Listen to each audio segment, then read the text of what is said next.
రోడ్లలో చేసిన మీకు తెలియదు. దేనికంటే పిల్లల గురించి. పిల్లంటే నాకు బాగా ఇష్టం. విజయవాడలో 10 సంవత్సరాలు ఉద్యోగం చేశాను. పిల్లలకి వస్తా మంచి మంచి పూలు, మంచి మంచి టిప్పులు, మంచి మంచి డ్రెస్సులు కుట్టించేవాడిని. కాబట్టి పిల్లంటే నాకు బాగా ఇష్టం అన్నమాట. ఆ విధంగా అయ్యగారు అన్నప్పటికీ నాకేం హాస్పిటల్ తెయ్యదా, డాక్టర్ తెయ్యదా, హాస్పిటల్ తెయ్యదా, డబ్బు లేదా.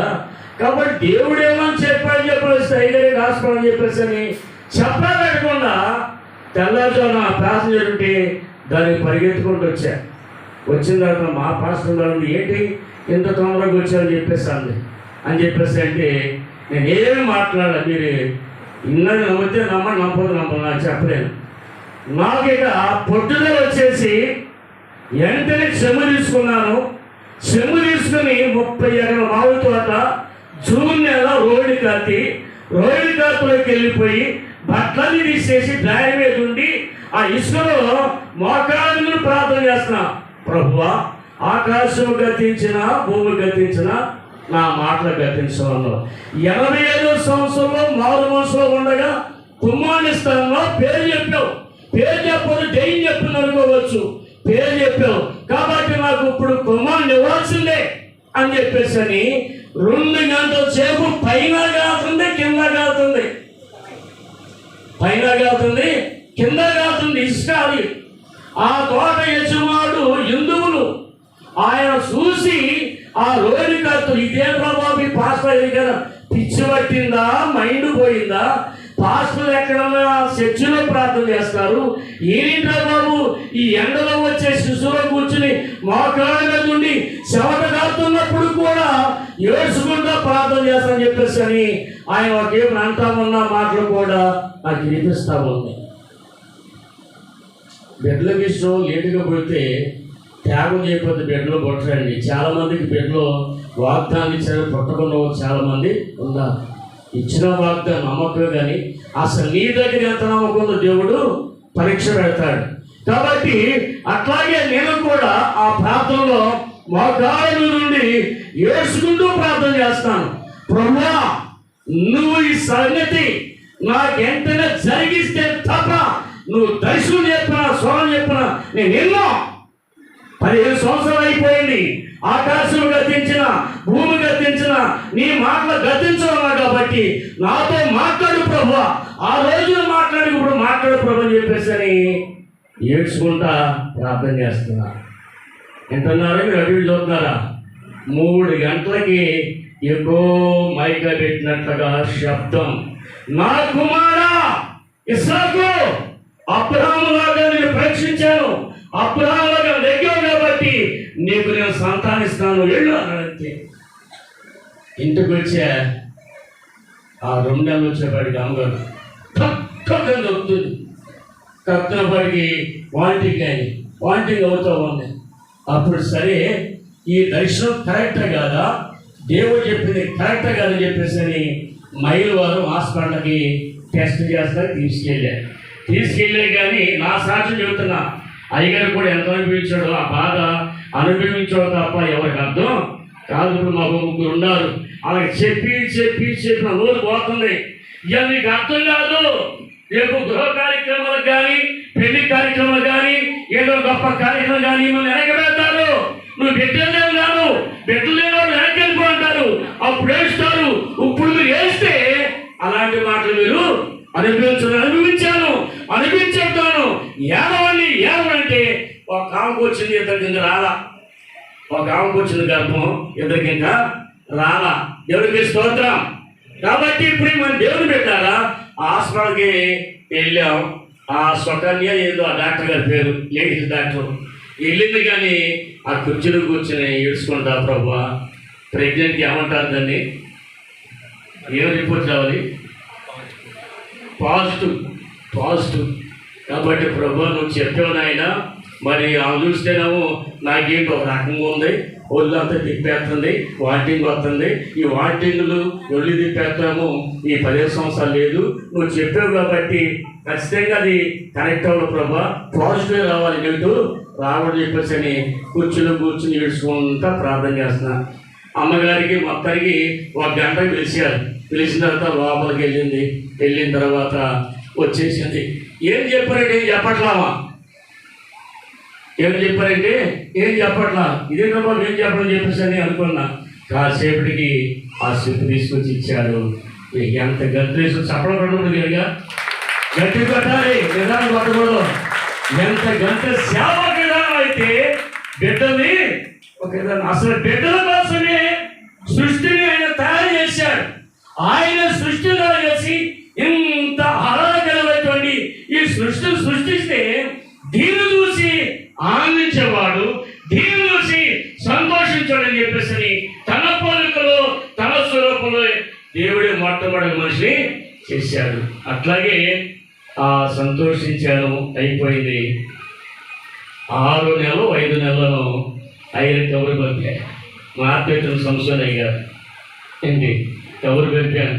ఎందుకు కొట్టాడు, ఎందుకు లేదని చెప్పలేను, ఎందుకు లేదన్నా. ఆయన భగవన శైలి వచ్చారన్నమాట. వచ్చేప్పటికి 5 నెలల 6 నెలలకి కడుపు ఎత్తుకనపడదుగా. ఏంటి వచ్చారో చెప్పాల. వచ్చిన తర్వాత చూశాడు, వచ్చాడు, కోటం పెట్టాం. ఇకప్పుడు ఎంత పోయాడండి, అంత పోయాడేక, బాగా పోయాడే అప్పుడు. ఏంటి అందుకే నన్ను సంస్థ దగ్గర బాగా ప్రేమించేవాడు. ఎందుకంటే మా ఊర్లో బిడ్డలే దగ్గర 3 ఉన్నారు, నన్ను ఆడో కనిపించేసాడు. ఏంటి కాబట్టి ఇప్పుడు నేనేం చేశాను, సాధించాను. కాబట్టి ఇక ఆ వాక్యంలోనే చాలా బాగా మాట్లాడారు. ఏది ఏమైనా కానీ ఒకే మాట్లాడాడు. నేను కేవలం ఆ పౌరుషులు తెచ్చుకుని ఆ ప్రార్థన చేస్తామని ఆ మాట అన్నాను. ఇప్పుడు కూడా చెప్పడం. కాబట్టి ఆ పౌరుషులు తెచ్చుకుని ఆ ప్రార్థన చేస్తున్న మాట అన్నాను. ఆ పౌరుషులు చేశావు నెగ్గావు కాబట్టి దేవుడు గొప్ప చేశాడు. దేవుడి స్తోత్రం. కాబట్టి హైగా ఉన్నది ఎక్కువ చెప్పకూడదు. మత్తయి సువార్త చూడండి. మత్తయి సువార్త 1వ అధ్యాయము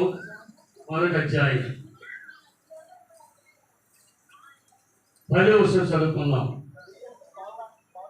10వ వచనాన్ని. ఆ నక్షత్రమును చూసి అత్యానంద భరితులై. ఆ నక్షత్రం చూసి అత్యానంద భరితులై. అంతకుముందు నక్షత్రం ఉన్నాయా లేవా ఆకాశంలో? చెప్పండి, ఉన్నాయా లేవా? యేసుప్రభు పుట్టు ముందు లేవా? ఉన్నాయి. యేసుప్రభు పుట్టు ముందు నక్షత్రాలు చాలా ఉన్నాయి, ఎన్నో సంవత్సరాలు బట్టి ఉన్నాయి. కానీ ఈ పరిశుద్ధ లేఖన భాగంలో యేసుప్రభు పుట్టినటువంటి నక్షత్రాన్ని చూసినప్పుడు ఆ నక్షత్రాన్ని చూసినటువంటి వారందరూ కూడా ఏమొచ్చింది? అత్యానందమైన భరితులై. అత్యానందమైన భరితులై. కాబట్టి యోహానయ్య గారికి పుట్టినటువంటి కుమారుడు ఎవరు చెప్పండి? ఒక నక్షత్రం. అంతకు ముందు ఒకవేళ వివాహమైపోయి పుట్టినటువంటి నక్షత్రం మామూలు నక్షత్రాలు. ఈ నక్షత్రం ఏంటంటే వాగ్దాన నక్షత్రం. ఏ నక్షత్రం చెప్పండి? వాగ్దాన నక్షత్రం. కాబట్టి ఆ నక్షత్రం చూసేవాడికి ప్రజలందరికీ, తల్లి గారికి, వాళ్ళ అమ్మగారికి, వాళ్ళ అత్తగారికి, వాళ్ళ మామగారికి, వాళ్ళిద్దరికి, సమాజానికి, ఇప్పుడు మనందరం కూడా ఏమొచ్చింది? అత్యానంద భరితులయ్యి ఇక్కడ కూర్చున్నాం. అవునా? ఆ నక్షత్రం లేకపోతే మనం వచ్చేవాడు కాదు, ఆయన పిలిచేవాడు కాదు. అందుకని అబ్రహాము అన్నాడు, దేవా ఇంత ఇచ్చినా కానీ, ఇన్ని ఇచ్చినా కానీ, అసలు ఇంత సేవ చేసినా కానీ ఇదంతా చూసి ఆ సంతోషించేటువంటి వాసుడు ఏడయ్యా అడిగాడు, అడగదా? ఇంత సేవ చేసినా కానీ, ఇంత చేసినా కానీ, నేను ఎక్కడ మందిరాలు చూసి కానీ, నేను చేసిన సేవ చూసి కానీ ఆనందిస్తానికి నా కడుపులో పుట్టిన ఆయన. ఏ కడుపులో? నా కడుపులో పుట్టినటువంటి ఆయన. ఆ వాసుడు ఏడి అన్నాడా లేదా? అన్నాడు. నేనదే ప్రార్థన చేశా. ఇవన్నీ నాకు అనవసరం ప్రభువా. కాబట్టి నువ్వు చేసిన కార్యాలు వస్తాయి, నువ్వు చేసిన అద్భుతాలు వస్తాయి, నువ్వు నడిపిన సేవ చేసి వస్తానికి నాకు కూడా వాసుడు కావాలి.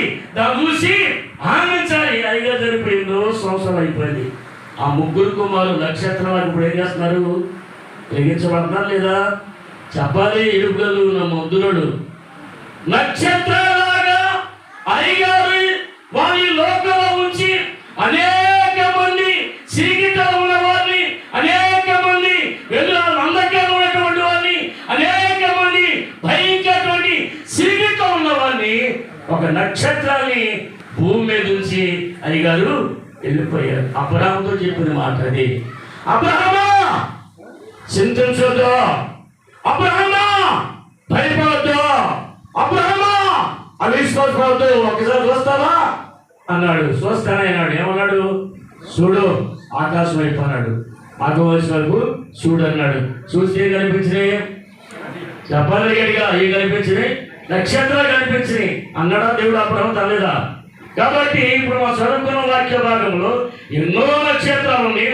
ఆ నక్షత్రాల నుంచి ఎవరు సంతోషించదు, కానీ యేసు ప్రభు పుట్టేటువంటి ఆ నక్షత్రం చూసినప్పుడు అందరూ కూడా అత్యానంద భరితులయ్యారు. అలాగే అబ్రహాముతో దేవుడు మాట్లాడిన మాట, ఆకాశం నక్షత్రుడు అలాగూ నీ సంతాన్ని నక్షత్రములాగా విస్తరింప చేస్తాడు. ఏం చెప్పండి? విస్తరింప చేస్తున్నాడు. చేసేది లేదా? ఇప్పుడు మనందరం కూడా ఏ నక్షత్రాలు? అబ్రహాం యొక్క నక్షత్రాలే. ఎవరి నక్షత్రమా? అబ్రహాం యొక్క నక్షత్రమే. రక్షించబడిన ప్రతి వారు, బాప్తిస్మం తీసుకున్న ప్రతి వారు ఎవరి నక్షత్రాలు చెప్పండి? ఇశ్రాయేలు యొక్క నక్షత్రం, అబ్రహాం యొక్క నక్షత్రం. ముగ్గురు నక్షత్రాలు అయ్యగా పెట్టేది. ఆ నక్షత్రాల వల్ల ఎన్ని నక్షత్రాన్ని దేవుడు ఏర్పాటు చేశాడండి. ముద్దురయ్య గారిని, ఇప్పుడు ఇద్దరు పిల్లలు కూడా మనం అభిషేకం చేశాం. ఇద్దరు పిల్లలు కూడా ఎన్ని నక్షత్రాలు ఉన్నాయి? 3 నక్షత్రాలు. 3 నక్షత్రాల ద్వారా ఇన్ని నక్షత్రాలు దేవుడు ఏర్పాటు చేసి అప్పుడు కొట్టగలిగా విషయాలు పట్టండి, నిదాలు పెట్టమని కుదిరిగా చేస్తాం. కాబట్టి 3 నక్షత్రాల ద్వారా ఇన్ని నక్షత్రాన్ని వెలిగిస్తానికి దేవుడు కృప చూపించాడు. కాబట్టి ఈ యొక్క వాగ్దాన కుమారుల గురించి దేవుడు చెప్పిన మాట ఏంటంటే నక్షత్రం అని చెప్పండి. నక్షత్రం, వెలిగించే నక్షత్రం. కాబట్టి ఈ రోజున యోహాను గారికి ఎంత సంతోషమో. మీటింగ్స్ అన్నిటికంటే కూడా ఆ కుమారుడు చూసినప్పుడు ఏమొస్తుంది చెప్పండి?